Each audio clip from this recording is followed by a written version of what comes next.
What's up, guys?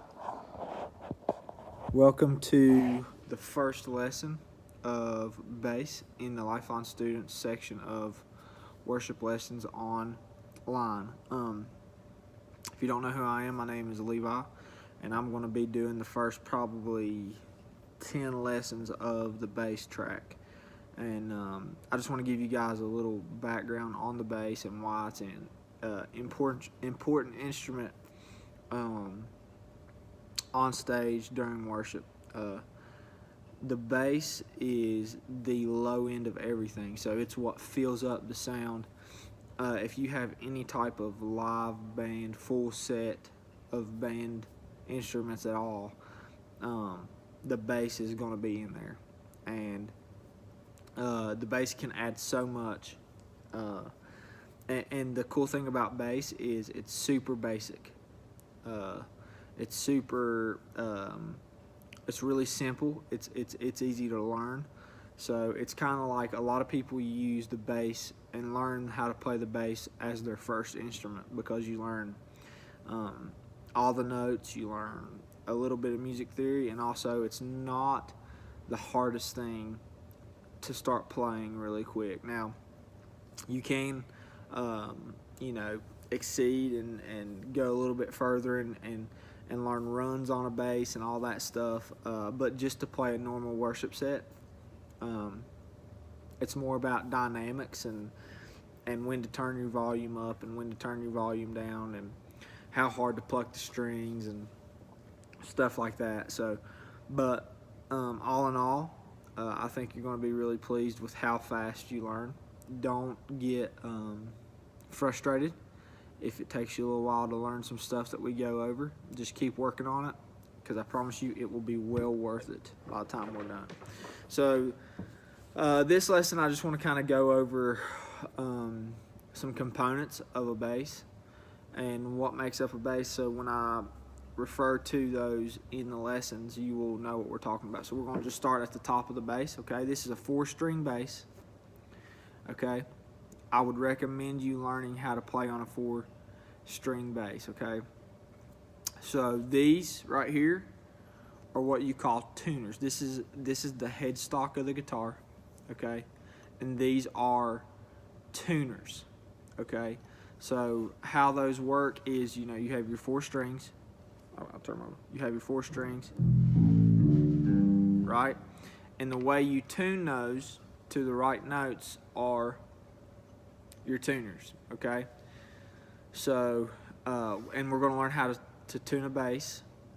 Probably in the next lesson, we'll learn how to tune a bass, okay? So, this is the headstock, the tuners. This right here is the fretboard, okay? This is the fretboard on a bass, okay? And the way it's set up is, you can kind of see the lines. And if you have a bass with you, you can kind of feel the grooves. They're all grooved, okay? And this is how we separate our notes, okay? So this is 1st fret, okay? This is all the 1st fret, 2nd fret, 3rd fret, 4th fret, 5th fret, 6th fret, 7th fret, 8th fret, 9th fret, 10th fret, 11th fret, 12th fret, okay? So wherever there's a line, that's separating the frets, okay? So that is the fretboard of the guitar. Or I'm going to try to put a folder together for you guys. What they call the back side of the fretboard is called the neck. Okay, the neck of the guitar. Okay, so this is the neck, but if it's flipped over, we will consider this the fretboard. Okay, moving on down. This is the body of the guitar. Okay, the body of the guitar. This is where all your electronics are. Okay, like your pickups and certain things like that. Honestly, that's really, and these right here are your volume knobs and your tone knobs. Every bass is going to be a little bit different, okay?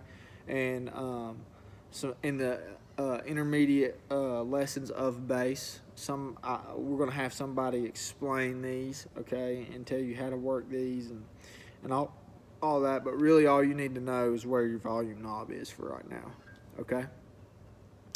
So moving along, coming back up here to our strings, okay.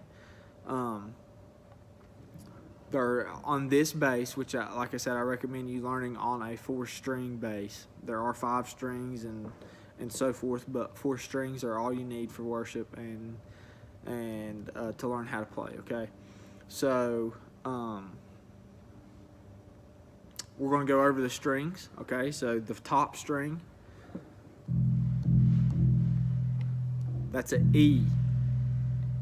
This is an E string, okay. That's an E. Going down 1 string, that's an A string, okay. A string. Going down to the 3rd string, that's a D string, okay. Going down to the 4th string, that is a G string, okay. Now what you'll figure out is you really are not going to use that G a whole lot. You're mostly going to be staying on these 3 strings, okay. So E, A, D, G, okay. Now that you know most of the components of a guitar, like I said, there's going to be a folder and hopefully a picture in there with just naming the components, so you know. So like if I say, you know, put your hand on the fretboard, put your hand on the tuners, you know, this is the body of the guitar, stuff like that, stuff you need to know. So you know the E string, the A string, the D string, G string.